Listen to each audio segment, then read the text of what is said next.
ជាការពិតដែល the way ដែលយើងនិយាយ the way ដែលយើង show up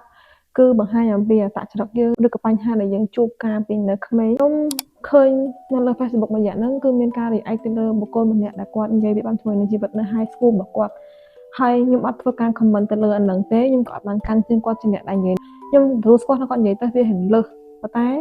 ខ្ញុំចង់អ្នកទាំងអស់គ្នាមើលត្រឡប់ទៅក្រោយបន្តិចថាតើបញ្ហាហ្នឹងមកពីអីខ្ញុំឧទាហរណ៍ពីខ្ញុំខ្លួនឯងផ្ទាល់ដោយសារតែខ្ញុំ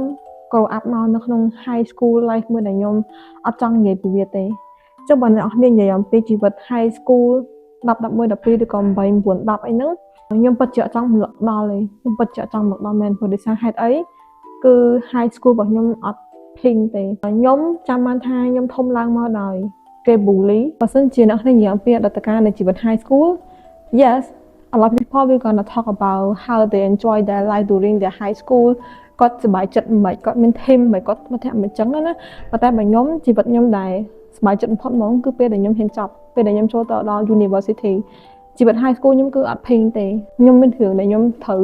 high ឆ្លងច្រើនហើយក្នុងជីវិត high school ខ្ញុំគឺខ្ញុំដូរសាលាច្រើនដងមែនតើដោយសារតែខ្ញុំអាចធំធជាមួយនឹងរឿងដែលខ្ញុំជួបបាន yeah so during the high school ខ្ញុំទទួលបានការ bully ខ្ញុំទទួលបាន bully ពី my beauty which is make ខ្ញុំ insecure ខ្លាំងមែនតើកាលហ្នឹងគឺគេ bully ទៅលើមុខរបស់ខ្ញុំគេថាមុខខ្ញុំដូចមនុស្សប្រុសមុខខ្ញុំធំមុខខ្ញុំដូចថេកពតមុខខ្ញុំដូចអីចឹងទៅវាធ្វើឲ្យខ្ញុំហ្នឹង insecure មួយខ្លួនឯងខ្លាំងមែនតើហើយចាំបានថាកាលខ្ញុំរៀននៅ high school ហ្នឹងគឺខ្ញុំបាន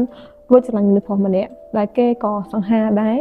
ហើយកាលនោះខ្ញុំគិតថាខ្ញុំគ្រាន់តែរួចស្រឡាញ់គេដើម្បីឲ្យយើងសប្បាយចិត្តប៉ុណ្ណឹងហើយយើងមានបំណងឲ្យផ្សេងទេប៉ុន្តែអាការរួចស្រឡាញ់ខ្ញុំនឹងធ្វើឲ្យគេអញ្ចឹងគេយកអានឹងមក bully ខ្ញុំគេថាខ្ញុំស្រឡាញ់អត់ចេះមើលរឿងខ្លួនឯងខ្លាញ់មុខអញ្ចឹងទៅស្រឡាញ់គេប្រុសស្អាតអញ្ចឹងទៅធ្វើឲ្យខ្ញុំនឹងជួបរឿងឈឺចាប់ច្រើនមែនទែន during high school ខ្ញុំនឹងហើយវាធ្វើឲ្យខ្ញុំខ្លាចក្នុងការយល់ទៅខ្ញុំខ្លាចស្អាតស្ថានភាពហ្នឹងព្រោះថាទៅអីដូចថាយើងខុសគេពេលយើងដើរទៅគឺមើលមកយើងគេមើលយើងលក្ខណៈដូចយើងហ្នឹងមនុស្សចម្លែកខុសគេដែររបៀបដូចថាដូចកង្កែបស្នេហ៍ព្រះអង្គម្ចាស់របៀបលក្ខណៈអញ្ចឹងណាយល់អត់អញ្ចឹង high school ខ្ញុំគឺវាអត់ភេងទេវាហត់ខ្ញុំមែនតើហើយខ្ញុំថៃថែមខ្លាំងណាស់តែខ្ញុំព្រម heal អាពាក្យដែលគេ bully ហ្នឹងបានណាហើយតើ side effect ពីការ bully ហ្នឹងមិនអញ្ចឹងបន្ទាប់ពីខ្ញុំទទួលបានពាក្យ bully ហ្នឹងហើយមកគឺខ្ញុំចាប់ផ្ដើមបាក់ក្នុងការស្រឡាញ់អ្នកណាបានន័យថាពេលណាគេមកស្រឡាញ់ខ្ញុំគឺខ្ញុំភ័យមែនតើខ្ញុំគិតថាចេះគេស្រឡាញ់ខ្ញុំពិតអត់គេចង់ bully ខ្ញុំអត់ខ្ញុំភ័យខ្ញុំចាប់ផ្ដើមខ្លាចហើយខ្ញុំ insecure ជាមួយនឹងខ្លួនឯងទាំងនេះជឿរយៈពេលដែលខ្ញុំរៀន high school ហ្នឹងខ្ញុំមិនដែរលើកសក់ចងទេខ្ញុំ always put my hair down like that ព្រោះខ្ញុំគិតថាមុខខ្ញុំវាធំមុខខ្ញុំវាអក្រក់ដូចតែកពតដូចតែភ្លាយចឹងទៅគេ bully ខ្ញុំច្រើនចឹងខ្ញុំខ្លាចមុខខ្លួនឯងមែនតើហើយខ្ញុំអត់អាចទៅណាមកណាដែលអត់ wear make up បានទេខ្ញុំចាំបានថាពេលហ្នឹង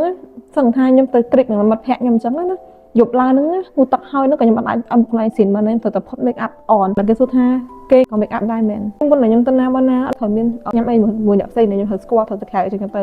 ខ្ញុំសួរគ្រូសាខ្ញុំសួរប្អូនខ្ញុំសួរម៉ាក់ខ្ញុំអត់ក្រុម5ដងទេថាខ្ញុំស្អាតអត់ខ្ញុំស្អាតអត់ខ្ញុំអូខេអត់ខ្ញុំអូខេអត់ខ្ញុំសួរតែរហូតឡើងគាត់ធុញឡើងប្អូនខ្ញុំធុញជាមួយអីដែលខ្ញុំសួរព្រោះអីខ្ញុំពិតជា insecure មកខ្លួនឯងមែនតើហើយពេលដែលគេថាខ្ញុំស្អាតខ្ញុំអត់ជឿខ្ញុំមានអារម្មណ៍ថាបញ្ចោបោកប្រសើរខ្ញុំបញ្ចោបោកខ្ញុំអត់ជឿថាខ្លួនឯងស្អាតទេខ្ញុំអត់ជឿហ្មងហើយខ្ញុំ always compare ខ្លួនឯងមួយអ្នកផ្សេងថាចេះអូគេមានមុខទូចចេះគេស្អាតចេះគេស្អាតចោះវាចេះខ្ញុំអត់មានដំណឹងទេអញ្ចឹង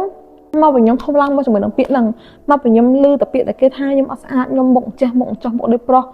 មុខដូចរ៉ូលីនក៏មានអ្នកថាដែរអញ្ចឹងខ្ញុំវា high school life ខ្ញុំវាបាត់បង់ខ្ញុំវាអត់សប្បាយចិត្តជាមួយនឹងអីដែលខ្ញុំជួបហ្នឹង so ពេលខ្លះអាផាសដែលយើងជួបហ្នឹងវាធ្វើឲ្យយើងហ្នឹងបាក់ស្បាតណានេះជឿរឿងហ្នឹងអត់អញ្ចឹងខ្ញុំចំណាយពេលយូរខ្លាំងណាស់តែខ្ញុំ heal ពី beauty របស់ខ្ញុំបានដល់ខ្ញុំ accept ថា everyone have their own beauty បានណាអញ្ចឹងខ្ញុំចង់ឲ្យយល់ថាចេះពេលខ្លះអាការដែលយើងឃើញគាត់លឹះហ្នឹងអាចនឹងមកពីគាត់ជួបបញ្ហាអីពីអតីតកាលដូចខ្ញុំអញ្ចឹងខ្ញុំជួយចិត្ត make up រៀងខ្លាំង make up រៀងដិត make up គ្រប់ពេលបញ្ហាហ្នឹងមកពីហ្នឹងគឺមកពីខ្ញុំ insecure មកខ្លួនឯងមកទំហឹងដែរ so now ខ្ញុំមកស្រាប់ពីវិធីដែរខ្ញុំដោះស្រាយបញ្ហាហ្នឹងបានទី1គឺខ្ញុំព្យាយាម accept ខ្ញុំអង្គុយនៅមុខកញ្ចក់មើលខ្លួនឯងថា this is my face I cannot change anything unless I go to កាយសម្រស់បើសិនជាអត់មានលុយកែទេគឺ I cannot change anything ខ្ញុំអង្គុយមុខកញ្ចក់មើលមុខខ្លួនឯងហើយបើគាត់ថាទទួលយកបានថាមុខយើងគឺអញ្ចឹងទទួលយកកន្លែងនឹងឲ្យបានបន្ទាប់មកទៀតខ្ញុំចាប់ផ្ដើមស្រឡាញ់ខ្លួនឯងខ្ញុំឈប់ខ្វល់ពីពាក្យសម្ដីរបស់គេឯងគេចាប់ថាមិនថាខ្ញុំលែងខ្វល់ហើយខ្ញុំស្រឡាញ់ខ្លួនឯងខ្ញុំចាប់ផ្ដើមរៀន how to make up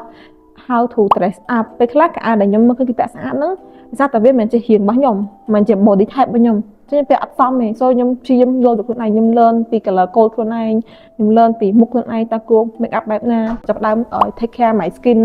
ញ៉ាំអាហារ protein ខ្ញុំទៅហាត់ប្រាណអញ្ចឹងទៅពីមុនខ្ញុំធ្វើដោយសារតែពាក្យគេថាទម្លាក់សក់មកអស់ make up ហាត់មុខឲ្យខ្លាំង contour ឲ្យមុខទូចដោយសារតែពាក្យគេនិយាយប៉ុន្តែបន្ទាប់ពីហ្នឹងមកខ្ញុំចាប់ផ្ដើមយល់ថាយើងស្អាតជាខ្លួនឯងយើងជាខ្លួនឯង you is yourself now អញ្ចឹងព្យាយាមធ្វើអីជាខ្លួនឯងហើយបើអ្នកនរគ្នាឃើញគេនិយាយអីលើសឬក៏ធ្វើអីលើសហ្នឹងកុំតន់អាចចាច់គេព្យាយាម understand ពីគាត់ថា maybe the past God what happened អញ្ចឹងទៅកុំតន់អាចចាច់គេភ្លាមអញ្ចឹងវីដេអូខ្ញុំមានតែប៉ុណ្្នឹងទេអរគុណដល់ទាំងអស់គ្នាជម្រាបលាបាយបាយ